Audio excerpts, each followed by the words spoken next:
La vente te fait peur et c'est complètement ok, je le comprends. Si la vente elle te fait peur, je t'invite à regarder cette vidéo jusqu'au bout. Il y a de fortes chances que ça ne te fasse plus peur parce qu'on va changer ensemble certaines choses. Mais juste avant, qui suis-je? Je m'appelle Rachid Akbal, je suis Head of Sales, autrement dit directeur des ventes dans une grande structure d'accompagnement qui s'appelle Coleman Publishing et je suis également coach en psychologie de la vente. Et justement dans cette vidéo, on va voir pourquoi la vente elle te fait peur et qu'est-ce qu'on peut faire pour justement transformer ça ensemble. C'est parti. Aujourd'hui, j'accompagne les coachs, les thérapeutes, les professionnels de l'accompagnement, consultants, experts et freelance également qui ont une offre de service à proposer et qui ont du mal avec la vente. Généralement, 99% des personnes qui viennent vers moi ont des peurs du rejet, du refus, la peur de déranger, la peur d'être vu comme quelqu'un qui va rentrer dans l'intimité du prospect insistant. Toutes ces peurs sont des auto-sabotages qu'ils se mettent à eux-mêmes. Donc, la première barrière que la plupart des personnes rencontrent aujourd'hui dans la vente, c'est qu'ils assimilent la vente à quelque chose de négatif.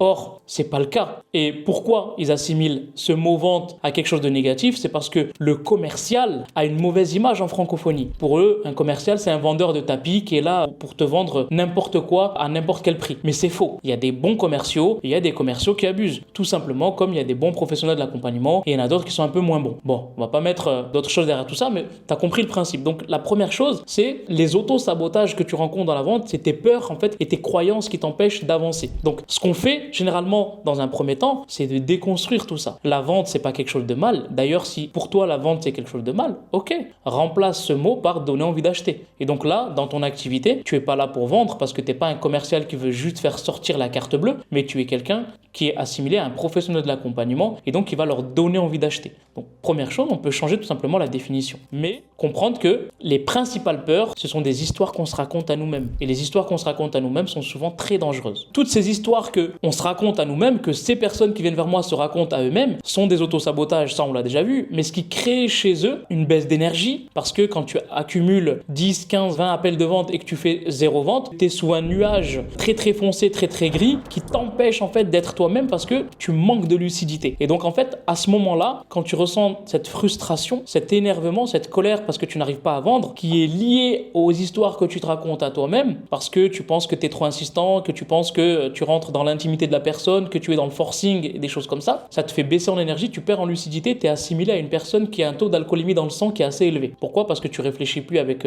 le cerveau, tu es en mode de lucidité, tu es en mode émotion forte. Émotion de colère, émotion de stress, émotion d'énervement. Et donc du coup, tu perds ta lucidité à ce moment-là. Et donc ça, c'est le premier frein que tu rencontres, c'est que tes croyances suscitent chez toi des émotions fortes qui t'empêchent d'avancer parce que tu perds ta lucidité. La deuxième chose, c'est que forcément, ça se ressent également peut-être dans ton marketing. À un moment où tu es en down, tu vas peut-être écrire des posts qui ne te ressemblent pas. Parce qu'à ce moment-là, tu ressens un petit peu d'urgence. Tu as besoin d'accélérer pour avoir plus de rendez-vous. Ouais, mais en fait, tu n'as pas solutionné le point de départ qui est tes croyances et tu vas aller chercher plus de rendez-vous. Sauf que plus de rendez-vous amènera plus de frustration parce que tu n'auras pas réglé le point de départ et tu vas te retrouver avec des appels où tu es en colère parce que tu n'as pas closé sur les 20 premiers calls et donc cette colère va se retranscrire parce que c'est un transfert de certitude. Donc ce transfert de certitude, de colère, d'énervement, il va se ressentir dans ton marketing et dans tes appels suivants. La première chose, ce que je leur dis très souvent, on va travailler sur les fondations, sur les croyances. C'est quoi ta croyance aujourd'hui de la vente? C'est quoi tes peurs? C'est quoi tes blocages? Et on va travailler dessus.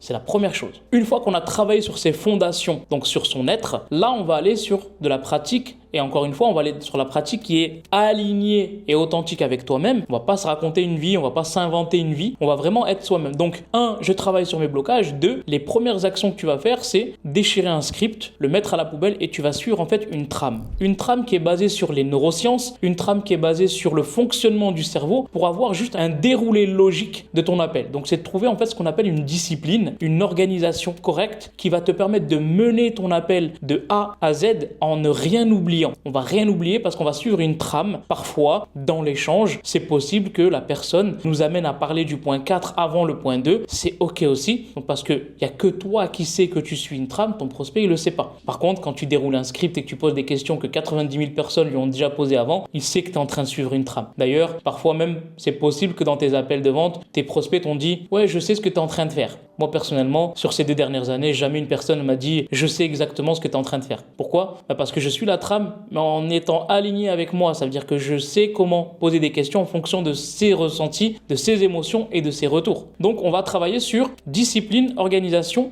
en étant aligné avec soi-même, dérouler une trame en 6 étapes et sortir encore une fois de la robotisation. Parce que un appel, c'est un transfert de certitude. Si toi, tu n'es pas certain de ce que tu es en train de faire ou de ce que tu es en train de dire, et parce que tu es en train de lire ou parce que tu es dans la surface, ton prospect va le ressentir. D'ailleurs, cette trame-là, on l'a détaillée dans une autre vidéo sur la chaîne. Je t'invite à être juste un petit peu curieux, je suis sûr que tu vas la trouver. Une fois que tu as cette trame, donc là, on va rentrer dans la troisième étape. Première étape, c'est les croyances. Deuxième, c'est de la discipline organisation avec une trame. Troisième étape, c'est comment être à l'aise et créer un espace de confiance avec cette trame lors de l'échange avec ton prospect. Ici, ça passe par plusieurs éléments. Le premier, c'est déjà de te synchroniser avec ton prospect. De te synchroniser, c'est-à-dire comprendre son champ lexical, de comprendre comment il fonctionne, de comprendre quelle émotion et ressenti il a. Je te renvoie également vers une des autres vidéos YouTube qu'on a fait sur la gestion émotionnelle et l'effet miroir, mais c'est de comprendre la profondeur de la situation. Encore une fois, n'oublie pas que ton prospect vient chercher une solution, il vient pas chercher ton produit. Autrement dit, il veut que tu sois le véhicule. Donc, est-ce que ton véhicule a les bonnes roues? Est-ce que ton véhicule est confortable? Est-ce que ton véhicule roule à la vitesse à laquelle lui il veut aller, etc. Et donc ça, tu vas le comprendre en lui posant des questions. Une fois que tu as cette trame-là, tu vas ne pas t'attacher uniquement à la trame, mais tu vas t'attacher à la trame et à ton intelligence situationnelle, à ton intelligence relationnelle. Et donc ça, c'est ce qu'on travaille dans le troisième point, c'est espace de confiance à créer dans l'appel en mixant intelligence situationnelle, intelligence émotionnelle et relationnelle.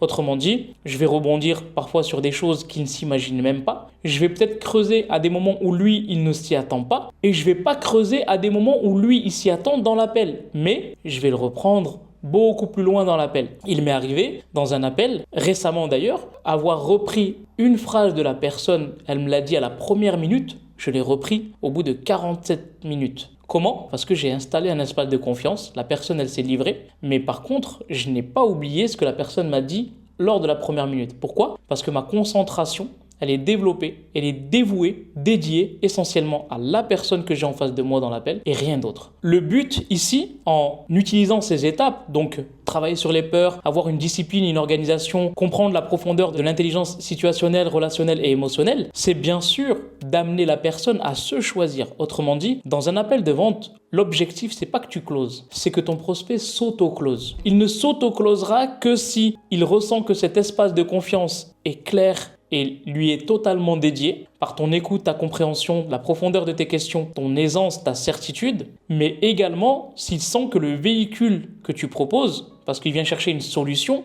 pour aller d'un point A à un point B, lui correspond. Et donc, c'est pour ça que, suivant cette trame, avec ton intelligence relationnelle, situationnelle et émotionnelle, tu vas pouvoir poser vraiment les bonnes questions et cet espace de confiance va être créé, mais tu vas récolter des informations qui vont te permettre à ce moment-là de présenter l'offre qui correspond à la personne si et seulement si tu peux l'aider. Et donc, le but ici, c'est qu'il s'auto-close. On n'est pas là pour closer, on est là pour apporter un auto-close de la personne si et seulement si toi, tu as envie de travailler avec elle et qu'elle se voit travailler avec toi. À un moment, dans l'appel, même avant la présentation de l'offre, tu peux poser 3 questions. La première question, lorsque tu auras fait effectivement tout le nécessaire, j'insiste là-dessus, c'est juste avant de présenter ton offre. Une première question en lui disant, est-ce qu'aujourd'hui, on est d'accord que l'objectif, c'est que tu solutionnes A, B, C, D, c'est bien ça? Oui. Est-ce que tu penses pouvoir le faire tout seul aujourd'hui avec tout ce que tu m'as partagé? Non. Voilà. Ça, c'est les 2 premières questions. La troisième, tu m'avais dit que l'objectif, c'était de solutionner ça dans les 3 à 6 mois. C'est ça. Est-ce que tu penses pouvoir le faire seul en si peu de temps? Non. Donc, si tu sais que tu ne peux pas le faire seul et que si tu sais qu'aujourd'hui, le temps est pressant pour toi, qu'est-ce que je peux faire pour toi? Et là, la personne, elle va te dire, justement, qu'est-ce que tu proposes? Et là, en fait, elle s'est auto-closée. Elle avoue qu'elle a besoin d'aide. Autre tournure de phrase, si tu sais que tu ne peux pas le faire seul et si tu sais qu'aujourd'hui, le temps presse pour toi, quelle est la solution pour toi? Qu'est-ce qui te reste à faire? À me faire aider.